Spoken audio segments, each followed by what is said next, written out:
Hello my dear students, welcome back to my channel. आज की इस वीडियो में हम क्वाड्रेटिक इक्वेशन पे बेस्ड जो वर्ड प्रॉब्लम वाले क्वेश्चंस होते हैं, जो ज़्यादातर स्टूडेंट्स आके इसी में फंस जाते हैं कि कैसे इसको किया जाए।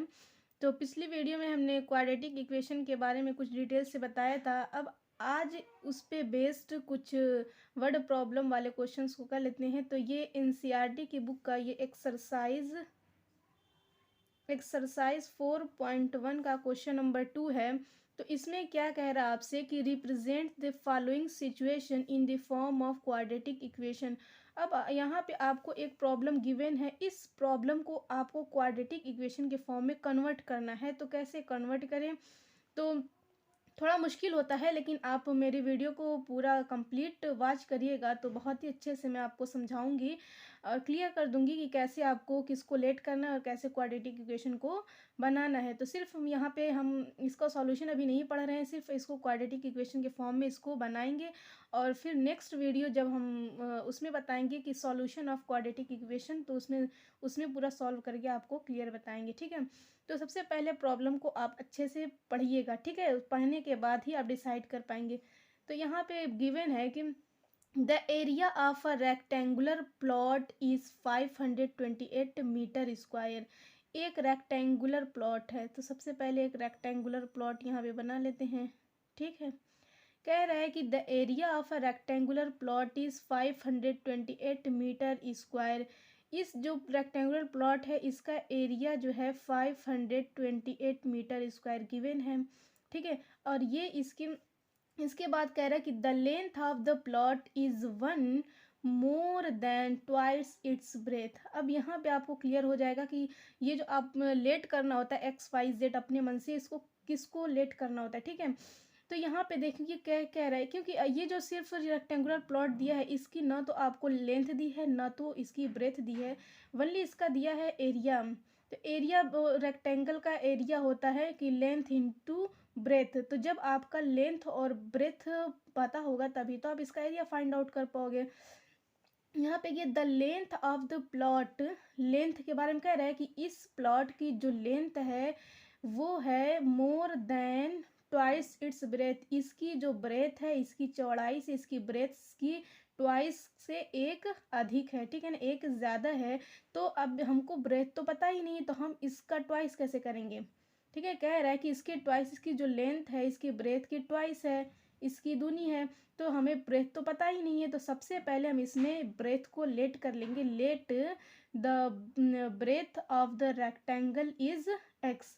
अब हमें यहाँ पे दिया कि we need to find the length and the breadth of the plot. हम यहाँ पे इस रेक्टेंगुलर प्लॉट की लेंथ और ब्रेथ को फाइंड आउट करना चाह रहे हैं।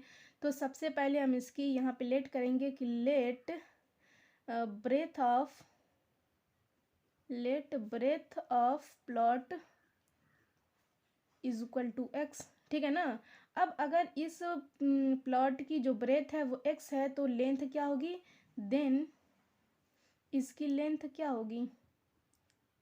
इसकी लेंथ के बारे में कह रहा है कि the length of the plot is more than twice. सबसे पहले तो ब्रेथ का ट्वाइस करेंगे, तो ब्रेथ का ट्वाइस मीन्स कि 2x। ठीक है ना, ब्रेथ कितनी है x, तो इसकी ब्रेथ का ट्वाइस 2x और इससे 1 मोर है तो 1 मोर मतलब ये। ठीक है, अब अकॉर्डिंग टू क्वेश्चन यहाँ पे हमारे पास क्या कह रहा है, अकॉर्डिंग टू क्वेश्चन के अकॉर्डिंग कह रहा है कि इसका जो एरिया है वो 528 मीटर क्यूब है। तो according to question area of rectangle क्या होता है, length into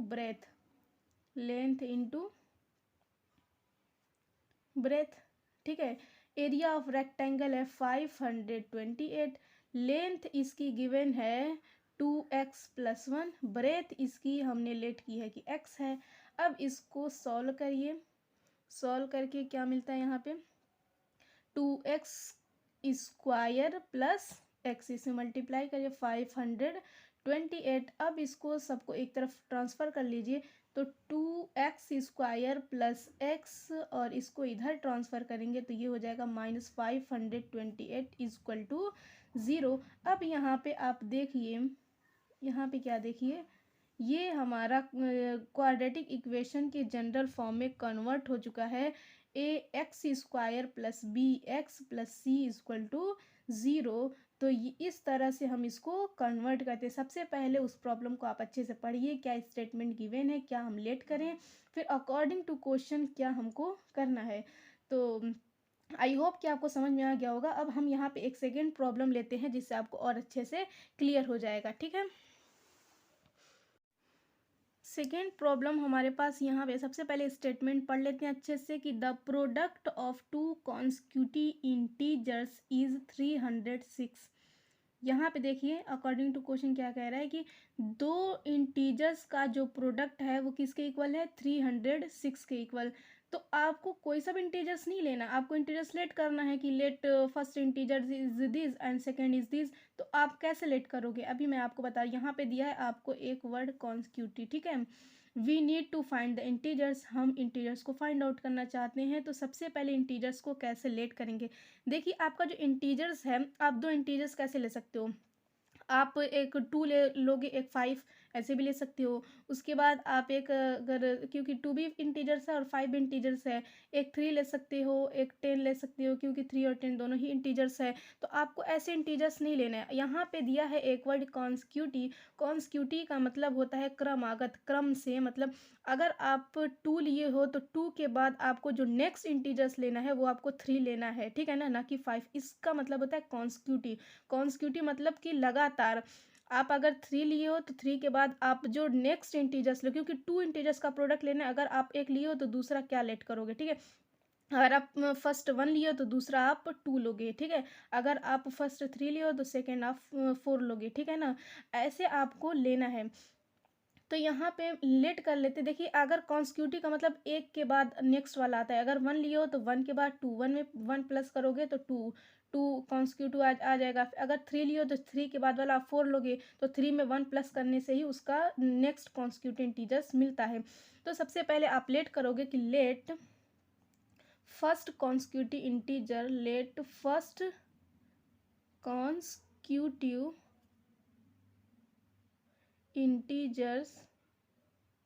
integer equal to x. अगर फर्स्ट वाला एक्स है तो सेकेंड वाला क्या होगा बोलो। अभी बताया कि उसमें एक ऐड करने से हमको सेकेंड कॉन्स्टिट्यूटिव इंटीजर मिल जाता है। उसमें 1 अगर ऐड कर देंगे तो हमको सेकेंड कॉन्स्टिट्यूटिव इंटीजर मिल जाता है। अब अकॉर्डिंग देखिए फर्स्ट जो इंटीजर है वो हम एक्स लेट कर लिए हैं, और सेकेंड आपको अपने मन से कोई सा भी नहीं लेट करना, उसमें एक ऐड करेंगे तभी हमको सेकेंड कॉन्स्टिट्यूटिव इंटीजर्स मिलेगा, ठीक है। तो यहाँ पे आपको सबसे पहले स्टेटमेंट जो गिवन है आप उसको ध्यान से पढ़ना है, फिर समझना है। अब अकॉर्डिंग टू क्वेश्चन यहाँ पे गिवन है कि इन दोनों इंटीजर्स का प्रोडक्ट किसके इक्वल है, 306 के इक्वल है। तो अकॉर्डिंग टू क्वेश्चन कह रहा है कि इन दोनों इंटीजर्स का जो प्रोडक्ट है वो 306 के इक्वल है। ये आपका पूरा स्टेटमेंट जो गिवन था ये हमने एक लाइन में राइट कर लिया। अब इसको हम मल्टीप्लाई करते हैं, X into X, X square, फिर X into 1, X equal to 306, ठीक है। अब इसको जनरल फॉर्म में कन्वर्ट कर लेते हैं, x square plus x minus 306 equal to 0। ये हमारा एक क्वाड्रेटिक इक्वेशन बन गया। इसके general form x square plus B x plus C equal to 0, ठीक है। आई होप कि आपको समझ में आ गया होगा। अगर फिर भी आपको नहीं समझ में आता है, कहीं पे भी कोई आपका डाउट है तो प्लीज़ आप कमेंट करके अपना डाउट क्लियर कर सकते हैं। तो हम आप एक और नेक्स्ट प्रॉब्लम लेते हैं जिससे आपको और अच्छे से क्लियर हो जाए।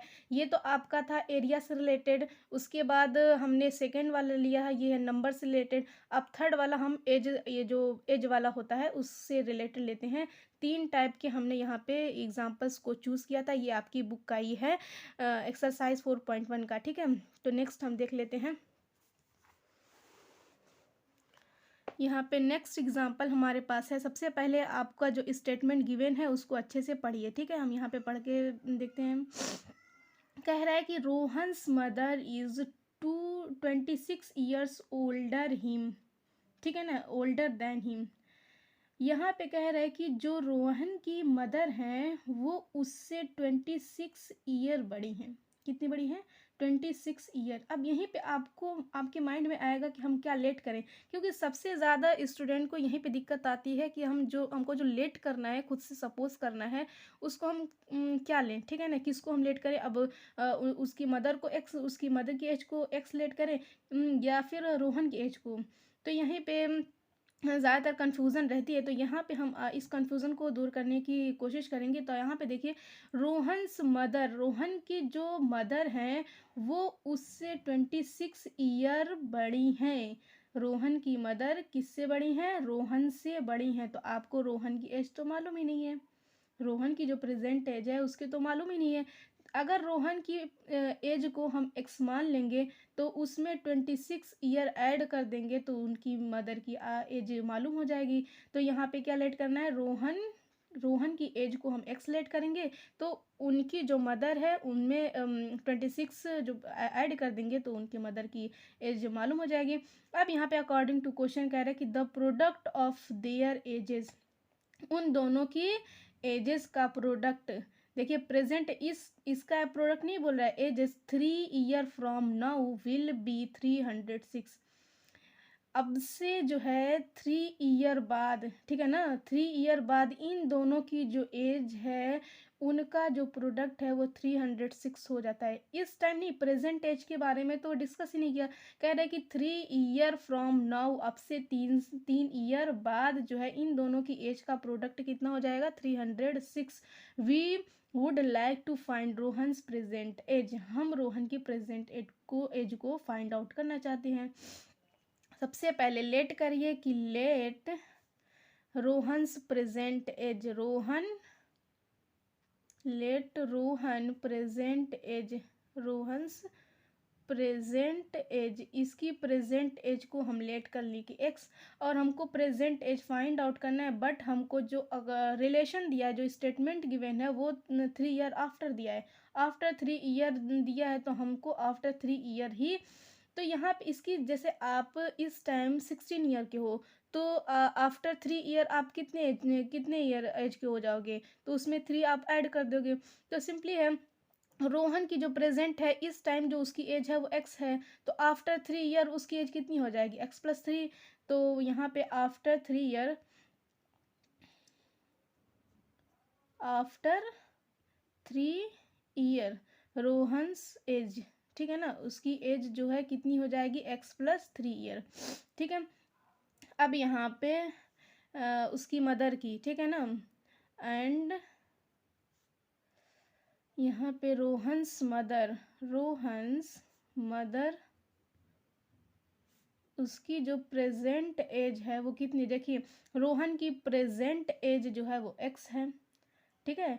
अब यहाँ पे रोहन की जो प्रेजेंट एज है वो एक्स है, उसकी मदर की जो एज है रोहन की प्रेजेंट एज से 26 ईयर ज़्यादा है, ठीक है ना। तो इसकी रोहन की प्रेजेंट एज को हम एक्स माने हैं, तो उसकी मदर की x+26, ठीक है। तो अब यहाँ पे इसकी मदर की जो प्रेजेंट एज है वो x+ रोहन से वो 26 ईयर बड़ी हैं।